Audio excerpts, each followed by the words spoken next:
Assalamualaikum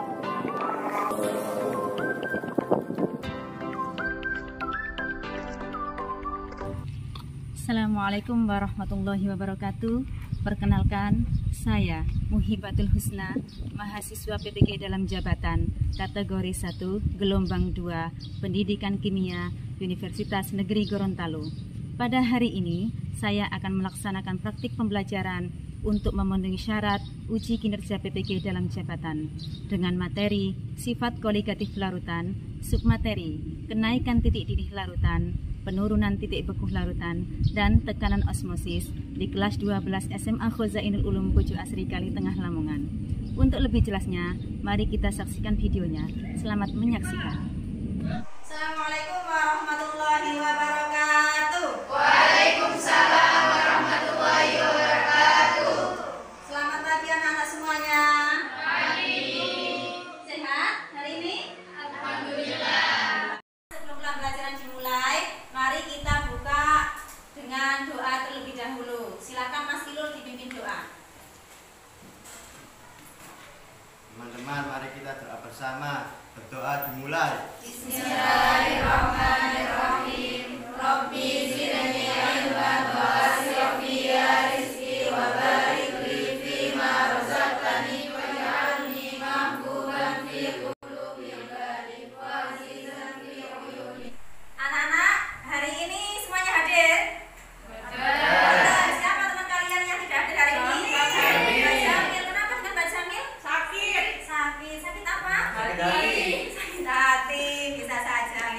Sakit apapun dia, kita doakan semoga lekas diberikan kesembuhan dan kebahagiaan. Amin. Pada pertemuan yang lalu kita sudah melakukan percobaan apa? Penurunan tekanan uap, di mana anak-anak saya berikan tugas untuk melakukannya di rumah. Oke? Apa yang kalian lakukan? Yakni membuat dua perlakuan larutan yang berbeda. Gelas yang pertama diisi air murni, gelas yang kedua diisi gula. Nah, ketika dibiarkan sehari semalam, apa yang terjadi? Penyusutan apa yang susut? Air yang mana? Air yang murni. Kenapa? Menyusut lebih banyak. Kenapa angkat tangan? Bu, karena jumlah molekul yang menguap pada glukosa itu lebih sedikit daripada air murni, Bu. Ya, karena apa? Karena banyak partikel pelarut yang akan menguap karena tidak terhalang oleh partikel lain. Oke, kasih tepuk tangan buat kalian semua. Anak-anak, setelah kita mempelajari penurunan tekanan uap larutan pada pertemuan yang lalu, hari ini kita belajar tentang kenaikan titik didih larutan, yang kedua penurunan titik beku larutan, dan yang terakhir adalah tekanan osmosis. Ya. Anak-anak, gambar apa ini? Mie. Apa yang terjadi di sini? Ada orang merebus mie. Ada gambar apa ini? Air mendidih. Anak-anak pernah nggak ketika godok mie, masak mie, merebus mie, itu diukur suhunya? Nah, tapi apa kalian bisa merasakan ketika air mendidih? Bagaimana rasa panasnya di sekitar situ dengan ketika mendidih kemudian sampai tambahkan mie, bagaimana terjadi? Apanya yang menyusut? Airnya. Saat dimasukkan mie, airnya menyusut. Ada lagi Mbak Nirma apa? Menurun. Gelembung air menurun. Kenapa seperti itu? Kenapa yang awalnya mendidih, kemudian ditambahkan mie, tiba-tiba tidak mendidih? Untuk mendidihkan kembali butuh waktu yang agak lama lagi, suhu yang lebih tinggi. Kenapa ya? Dalam?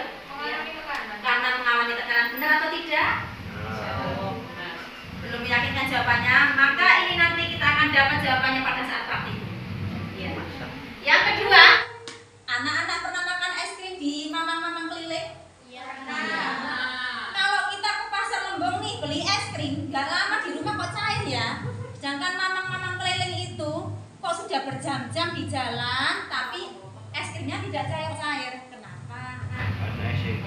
Karena Ada esnya. ada esnya. Ya, karena ada esnya. Apalagi? Mamang-mamang sakti, Bu.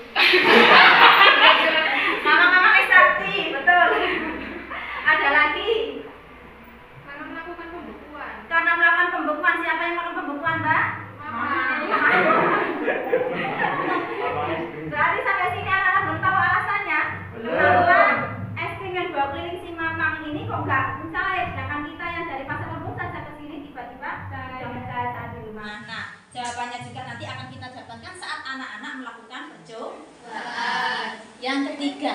ini? Telur asin. Anak-anak di sini kan pernah bikin telur asin ya? Iya. Telur asin itu awalnya telurnya asin atau tidak? Tidak. Kenapa kok bisa asin? Karena dikasih garam. Di mananya kasih garamnya? Garamnya.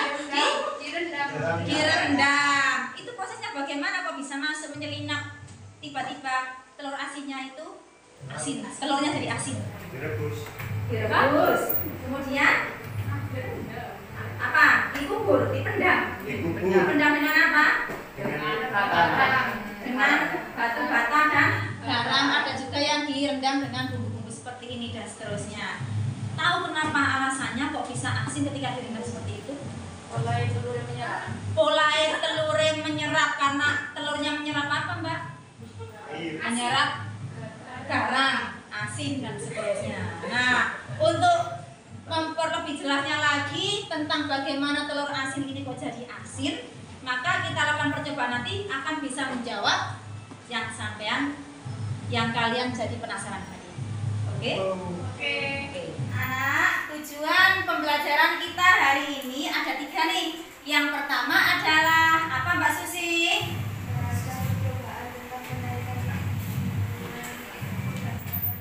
Ya, jadi anak-anak nanti itu merancang percobaan.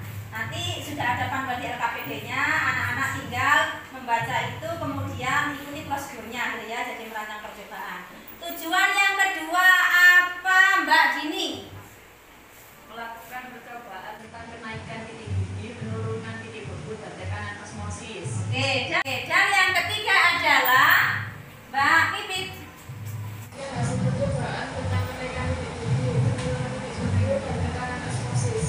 Jadi hari ini nanti kita ada 3 tujuan pembelajaran di mana anak-anak nanti bisa merancang percobaan. Yang kedua, anak-anak bisa melakukan percobaan, dan yang ketiga, anak-anak nanti bisa menyajikan, memaparkan hasil dari percobaan mengenai apa?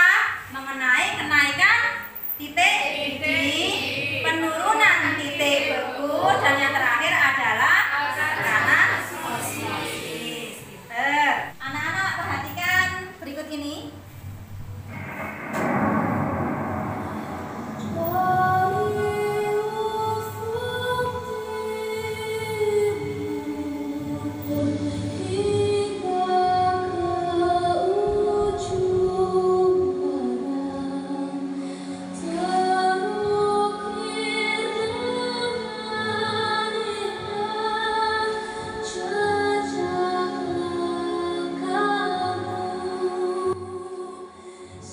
Tadi pernah tahu penyanyinya? Tidak tahu. Padahal itu tidak asing ya di telinga kita, sering mendengar itu ya. Suaranya enak. Waduh, enak pol. Ternyata penyanyinya adalah Putri Aryani. Ada yang tahu Putri Aryani ini siapa? Tidak. Putri Aryani adalah seorang tunanetra, buta dari kecil. Dia ikut hotel saat umur 8 tahunan mungkin dulu, okay? Putri Aryani ini seorang buta dari kecil, tapi dia tidak minder, tidak patah semangat. Kita orang yang lengkap, tidak ada keterbatasan, tapi kadang selalu merasa insecure dan seterusnya. Nah, inilah prinsip hidup dari Putri Aryani yang mungkin bagi kita malu sebagai orang normal. Yang pertama adalah sampai cari tahu informasi tentang Putri Aryani, ambil pelajaran dari sana, bahwasanya dengan keterbatasan seperti ini dia bisa melakukan apapun termasuk menggunakan HP. Seperti kita Android, dia bisa main piano, bisa membaca Al-Quran, menggunakan Al-Quran Braille dan seterusnya. Untuk pembelajaran kali ini perhatikan petunjuknya ya. Yang pertama adalah anak-anak berkelompok dan nanti bagi tugas dengan teman-temannya.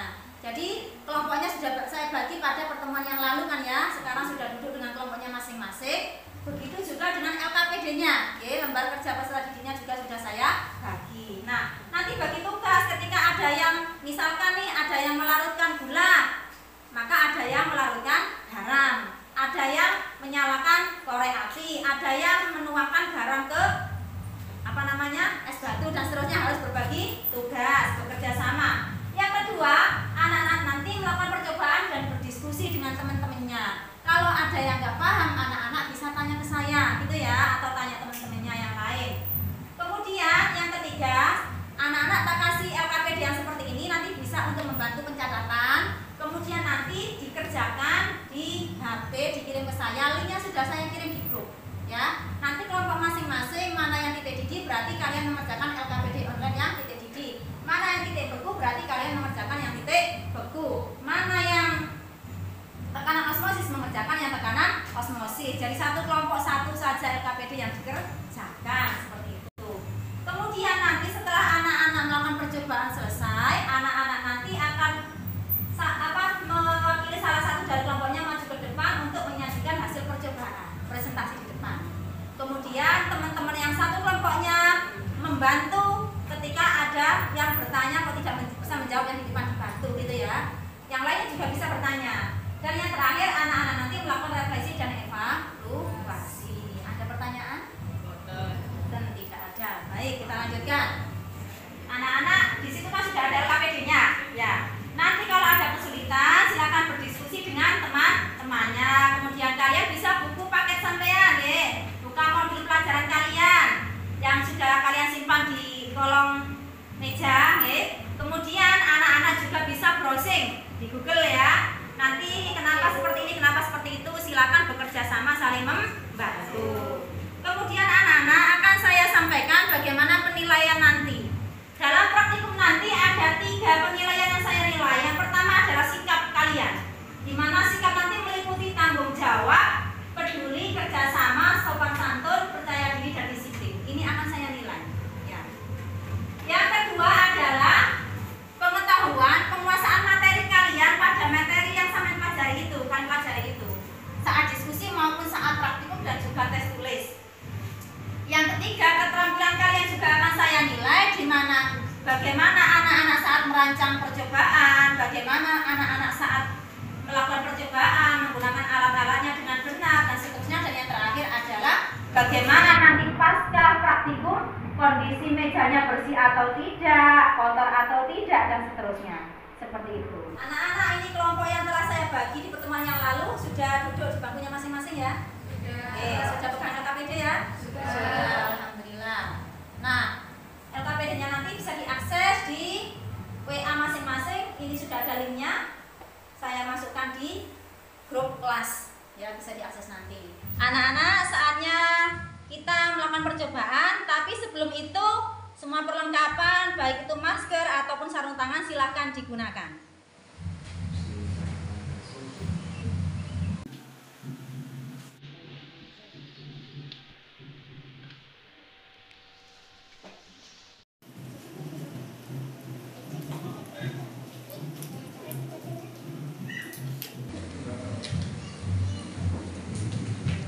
Anak-anak, karena sudah dilengkap ya, masker sudah dipakai, sarung tangan sudah digunakan, perwakilan kelompok silakan mengambil alat dan bahan yang ada di depan saya sekarang. Silakan. Pelan-pelan ya, biar tidak tumpah.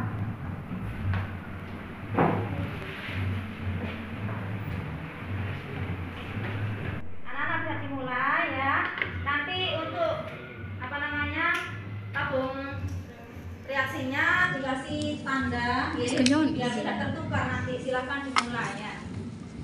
Dikasih tulisan, ada yang luang, ada yang polisi ya, seperti itu. Dimulai. Cepat waktunya cukup.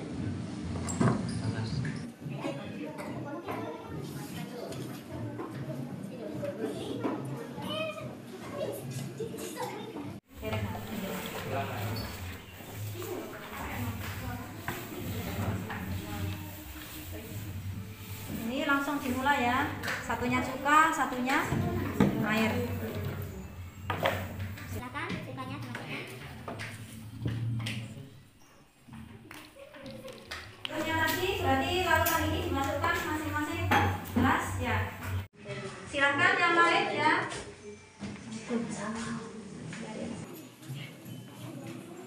Silakan, ini tinggal apa?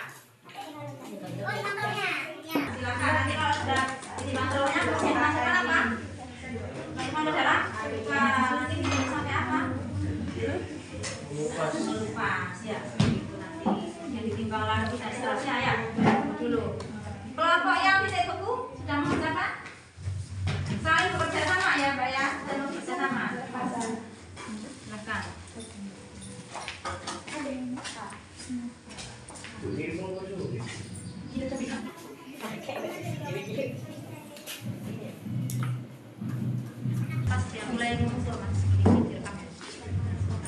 wadahnya, ayo Mas.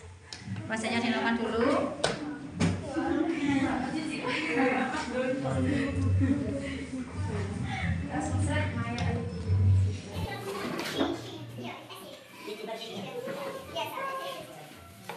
Dengan garam. Sementara yang lainnya memasukkan larutan glukosa sama urea ke dalam tabung reaksi. Ya, terus sampai kumpul.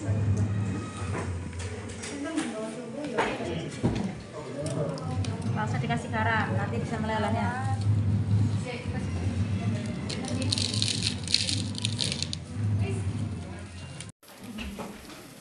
Ya, saya tambahkan garam. Ya. Dan nanti dibiarkan bisa mencair. Pelan-pelan, Mbak. Goyang-goyang biar cepet. Wah, segini iki. Kemudian larutannya yang ada di tabung reaksi bisa dimasukkan ya, nanti diukur suhunya ketika mulai membeku. Silahkan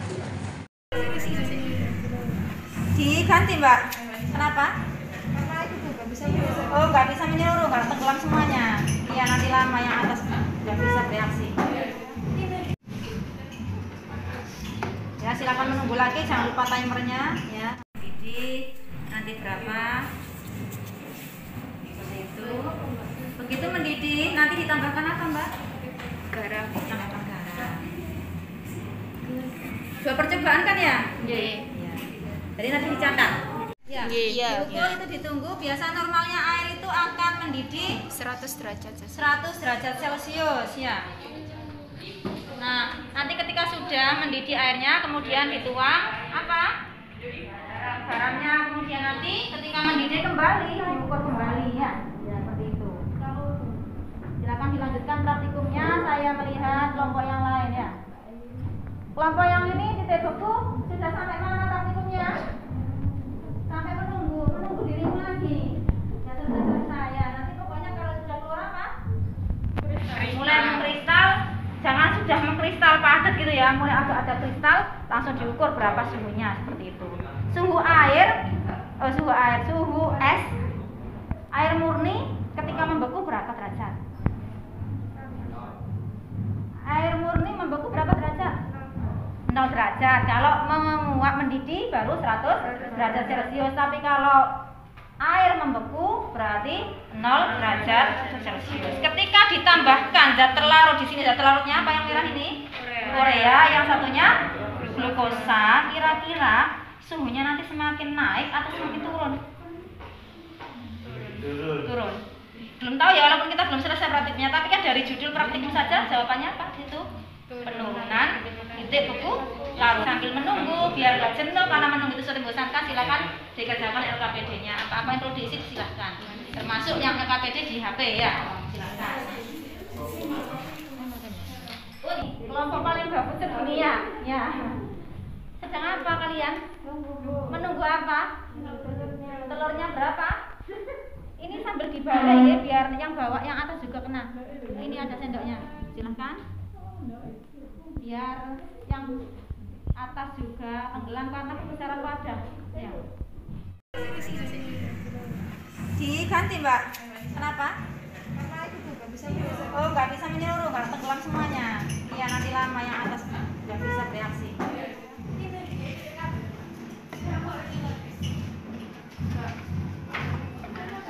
Ya, silakan airnya juga dipindahin sebelah sini, terlalu lebar tempatnya nanti.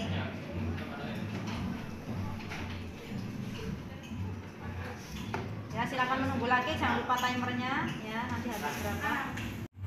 Kenapa kok ada gelembung-gelembung gas di telur tersebut? Mengelupas. Iya.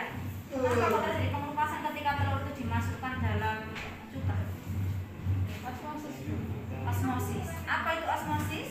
Perubahan dari konsentrasi tinggi ke konsentrasi rendah. Perubahan dari konsentrasi tinggi ke konsentrasi yang rendah.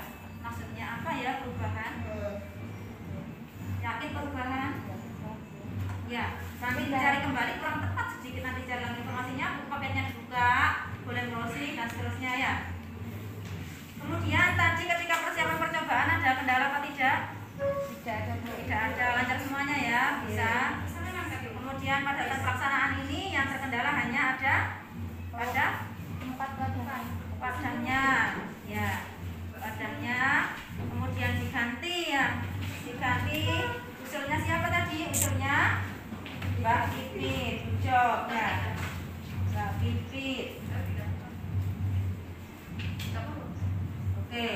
Nah, sambil nunggu karena memang ini menunggu, silahkan dibaca LKPD-nya, silahkan diisi LKPD-nya. Ya nanti waktunya selama praktikum 45 menit nanti cukup selesai ya, seperti itu. Silahkan dilanjutkan lagi. Silahkan. Kegunaan dari semua peralatannya dari sini. Tahu? Ya. Ilul. Ini namanya apa? Termometer. Gunanya apa termometer, Mbak Cici? Mengukur suhu. Pintar sekali. Termometer ini di skala berapa yang kalian gunakan? Dilihat, dibaca. Coba Mbak Fitri dibaca skala termometernya. Skala berapa itu termometernya? Sambil menunggu karena menunggu agak lama ya. Ya, dibaca. 100 apa? Oh, masa 100 derajat. Ayo dibaca cara membaca termometer bagaimana?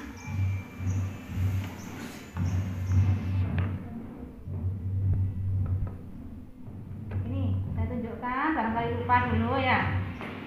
Dan perhatikan di sini ada angka 100 ya. Atasnya 10, berarti 110 itu adalah batas atasnya. Yang bawahnya perhatikan di sini angka berapa? 10 kan ya? 1 kemudian 0 di sini. Di bawah 0 berarti nilai berapa? Min 1. Ya, saya ulang lagi di sini. Kan di sini 100, 90, 80, 70, 60, 50, 40, 30, 20, 10, 0 dan min 10 ya. Jadi ini skalanya adalah min 10 sampai 110. Paham ya? Kalau megang juga jangan dipegang. Ini kalau mengukur soalnya apa? Suhu tubuh kita juga akan mempengaruhi. Jadi seperti ini ya. Oke. Sudah mulai membeku? Sudah. Diukur suhunya kalau sudah mulai membeku ya. Soalnya mulai mengkristal, mulai diukur. Suhunya dicatat berapa? Bagiannya atas siapa? Bagiannya atas siapa? Dilihat ya. Bapak dilihat suhunya, perubahannya silakan.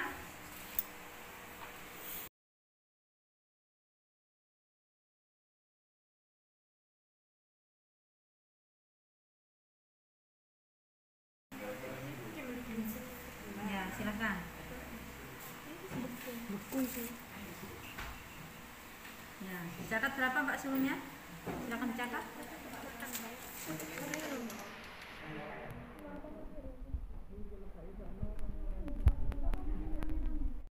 Kenapa telurnya kok jadi berwarna putih kemudian di atasnya itu ada coklat-coklatnya ya? Karena cangkang dari telur itu tadi melupas, Bu. Terus melupas dari coklat-coklat ini.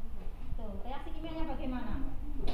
Kulit telur yang asam cuka menghasilkan air, gas karbon dioksida dan juga kalsium asetat. Ya, begitu Mbak Nabila ya. Berarti yang atas ini namanya apa Mbak Nabila? Namanya apa? Kalsium asetat. Kemudian menghasilkan air tidak di dalam asam cuka ini. Di dalam apa proses ini? Ada airnya juga. Gasnya ini Mbak Pipit, gas apa? Yang gelembung-gelembung ini dinamakan gas apa? Ya, dibantu Mbak Dina. Apa?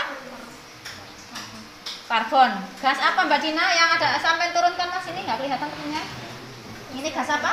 Karbon dioksida, tandanya gelembung-gelembung itu adalah gas seperti itu. Oke, sudah selesai praktikumnya. Oh ya, ditimbang dulu. Penimbangan Air cuka. setelah direndam air cuka. Seperti itu. Berapa nilainya? 52,0. 52,0 nilainya tadi berapa? 52,3. 52,3 sekarang 52,0. Berarti naik atau turun? Turun, Bu. Turun. Kenapa kok turun kira-kira? Karena cangkangnya tadi melupas. Oh iya, karena tangannya tadi melupas. Berarti setelah ini tahapannya apa? Direndam di air, lalu habis ditimbang lagi. Oh iya, silakan dilanjutkan. Timbang lagi Mbak. Setelah direndam apa? Air. Berapa nilainya?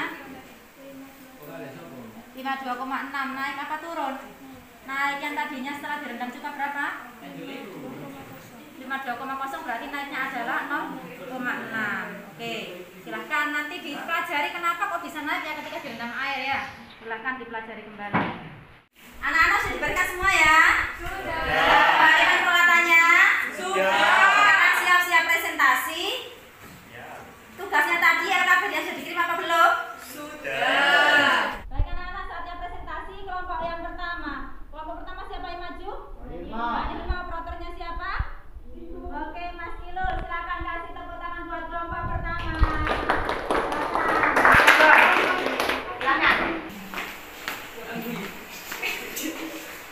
Assalamualaikum warahmatullahi wabarakatuh. Waalaikumsalam warahmatullahi wabarakatuh. Saya mewakili dari kelompok pertama akan mempresentasikan hasil percobaan yaitu kenaikan titik didih larutan. Nah, di sini yang pertama ada zat terlarut yaitu air, jumlahnya 50 mili, molalitasnya tidak ada, titik didih larutan 100 derajat Celcius. Yang kedua, air gula, jumlahnya 2,5 gram, molalitasnya 0,15, titik didih larutan 100,5 derajat Celcius. Dan zat terlarut yang ketiga, air garam, yaitu jumlahnya 2,5 gram, molalitasnya 0,85, titik didih larutannya 102 derajat Celcius. Dari hasil percobaan kali ini yaitu pada percobaan kenaikan titik didih ini diperoleh titik didih pelarut murni yaitu air sebesar 100 derajat Celcius. Dan ketika pelarut tersebut ditambahkan zat terlarut yang gula atau garam, ternyata larutan tersebut mempunyai titik didih yang lebih tinggi dibandingkan pelarut murninya.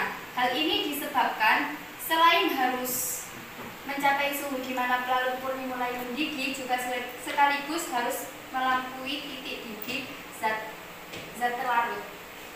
Demikian presentasi dari kelompok kami.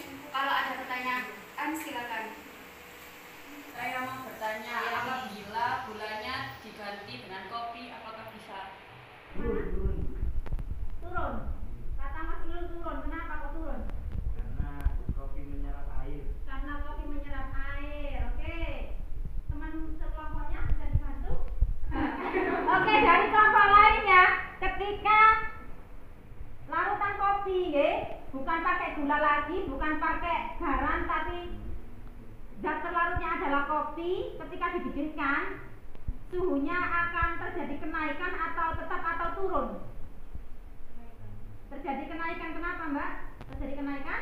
Sama halnya dengan apabila kita mendidihkan ini gitu, Ya. sama-sama ada zat terlarutnya. Ya, sama-sama ada zat terlarutnya, maka suhu larutan tersebut juga akan naik. Jadi sama halnya di glukosa ataupun urea ataupun mie ataupun kopi, ketika zat murni yang awalnya suhunya 100 derajat Celcius kemudian ditambahkan zat terlarut, maka untuk melarutkan zat yang kedua tadi dibutuhkan suhu yang lebih tinggi, harus melampaui suhu itu. Kalau nggak melampaui maka tidak akan mendidih. Kelompok dua, siapa yang akan maju jadi operator sama yang presentasi? Silahkan. Mbak Novi. Mbak Novi sama siapa? Mbak Nisa. Mbak Nisa, kasih tepuk tangan keduanya. Silakan.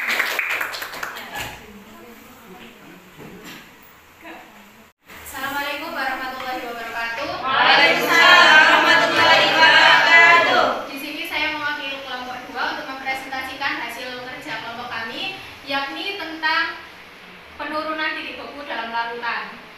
Adapun bahan-bahannya, yang pertama kita membutuhkan urea, molalitasnya sebesar 0,1, titik bekunya -1. Yang kedua, urea dengan molalitas 0,5, titik bekunya -2. Kesimpulannya, untuk membekukan larutan urea ataupun gula diperlukan suhu di bawah 0 derajat Celcius. Sehingga untuk membekukan larutan urea atau larutan gula, suhu dijaga agar di bawah 0 derajat Celcius dengan cara mencampurkan garam ke dalam es. Proses pembekuan larutan tersebut memanfaatkan prinsip penurunan titik beku. Saat larutan encer, larutan urea atau gula didinginkan, maka pelarut murni akan mengkristal lebih dahulu, baru kemudian zat yang terlarut, suhu di mana kristal-kristal pertama berada dalam keseimbangan dengan larutan disebut titik beku larutan. Baiklah, sekian penjelasan dari saya. Apabila ada yang kurang paham, bisa bertanya.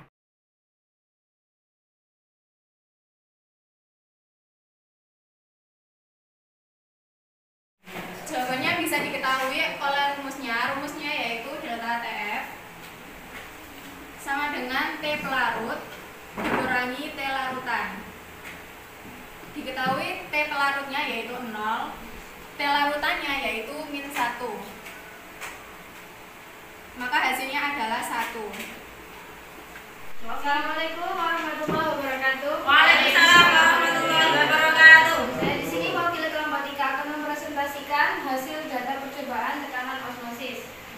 Di sini massa awal telur adalah 52,3, lalu setelah direndam oleh cuka menjadi 52,0 dan sesudah direndam oleh air menjadi 53,6.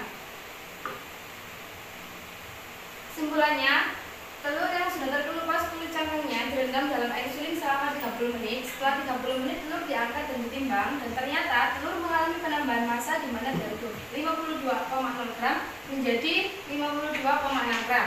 Itu artinya massa telur mengalami kenaikan sebesar 0,6 gram. Hal itu bisa dijelaskan menggunakan fenomena tekanan osmosis. Penjelasannya adalah telur yang terendam selama 30 menit mengalami penambahan massa sebesar 0,6 gram. Hal itu disebabkan terjadi proses mengalirnya air suling larut ke dalam telur larutan melalui membran semi permeabel. Terjadi proses mengalirnya larutan yang berkualitas kecil ke dalam larutan yang berkonsentrasi besar melalui membran semi permeabel. Luar biasa, tadi presentasi juga dengan luar biasa dan praktikum dengan luar biasa pula. Kasih tepuk tangan buat kita semuanya. Ya. Saat ini saya akan memberikan penguatan dari penjelasan kalian tadi tentang praktikum kalian, di mana yang pertama adalah kenaikan titik didih dari kelompoknya Mbak Cika dan kawan-kawan. Nah, untuk kenaikan titik didih tadi, kenaikan titik didih garam, larutan garam itu lebih tinggi daripada kenaikan titik didih gula. Kenapa? Karena larutan garam itu terjadi ionisasi sehingga partikelnya bisa 2 kali lipat. Itu sebabnya larutan garam lebih besar dibandingkan larutan gula.